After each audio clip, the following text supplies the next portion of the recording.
Good morning বন্ধুরা, তোমরা কেমন আছো? আশা করছি তোমরা সবাই ভালো আছো, আমিও ভালো আছি। আজকে রেসিপি করবো পনিরের। তোমরা দেখো কেমন লাগে অবশ্যই জানিও। আমি প্রথমে ছোটো ছোটো করে পনিরটাকে কেটে নিলাম। এইবারে আলুটাকে ছাড়িয়ে তারপর আলুটাকে ছোটো ছোটো করে টুকরো করে নিলাম। আলুটাকে নুন দিয়ে একটু প্রেশার কুকারে সিদ্ধ করে নেব। এবারে পাশে মশলাটা করে নিই। মশলার মধ্যে শুধু আদাই পেস্ট করব। আদাটাকে একটু পেস্ট করে নেওয়ার পর পেস্ট করে নেব। এবার কড়াইতে সামান্য তেল দিয়ে পনিরটাকে শুধু নুন আর আলুটাকে নুন আর হলুদ এই দুটো দিয়ে আমি ভেজে নেব।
এবার গরম তেলের মধ্যে দিয়ে দেব মশলা, জলে গোলা মশলা। এই মশলার মধ্যে আছে জিরের গুঁড়ো, হলুদ গুঁড়ো, লঙ্কার গুঁড়ো। একটু নেড়ে চেড়ে এর মধ্যে দিয়ে দেব আদা করে রাখা আদা পেস্ট। আদা পেস্টটা দিয়ে দিলাম। দিয়ে দেওয়ার পর এবারে একটুখানি নুন আর একটুখানি সামান্য আন্দাজ মতন চিনি অ্যাড করব, আর সাথে একটু জল দিলাম। এবারে মশলাটাকে ভালো করে কষিয়ে নেব। কষিয়ে নেবার পর এর মধ্যে দেব টক দই। দেখুন তেল ছেড়ে এসছে মশলাটা। এবারে এর মধ্যে আমি দিয়ে দেব ফেটিয়ে রাখা টক দই। টক দইয়ের পরিমাণটা কিন্তু বন্ধুরা আমি একটু বেশিই দিই পনিরে, আর মিষ্টির পরিমাণটাও একটু বেশি দিই। কারণ পনিরে আমি দেখেছি একটু দই আর মিষ্টি একটু বেশি দিলে খেতে কিন্তু স্বাদই হয়। কিন্তু হ্যাঁ, আপনাদের চয়েস কিন্তু অন্যরকমও হতে পারে। আপনারা বুঝে এটার মধ্যে দই মিষ্টি অ্যাড করবেন। দেখুন তেল ছেড়ে গেছে। এইবার এর মধ্যে আমি একটু জল দিয়ে দেব। জল দিয়ে দিলাম।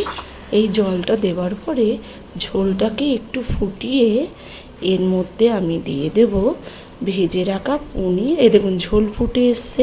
এইবারে এর মধ্যে আমি দিয়ে দেব ভেজে রাখা পনির আর আলু,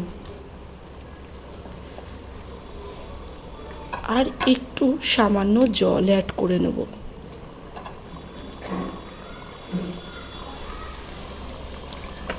এবার এই পনির আর আলুটাকে একটু ঝোলের মধ্যে ফুটতে দেব। দেখুন আমার ঝোল কিন্তু একটু শুকিয়ে এসছে, ভালো পনির আর আলুটাও একটু গ্রেভি হয়ে এসছে। এবার এর মধ্যে আমি দিয়ে দেবো সামান্য ঘি।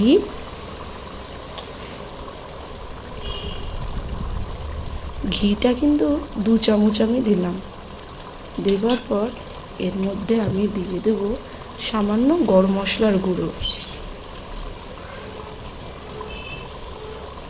এবারে এটাকে একটু নেড়ে আমি খানিকক্ষণের জন্য চাপা দিয়ে দেবো। গ্যাসটাকে বন্ধ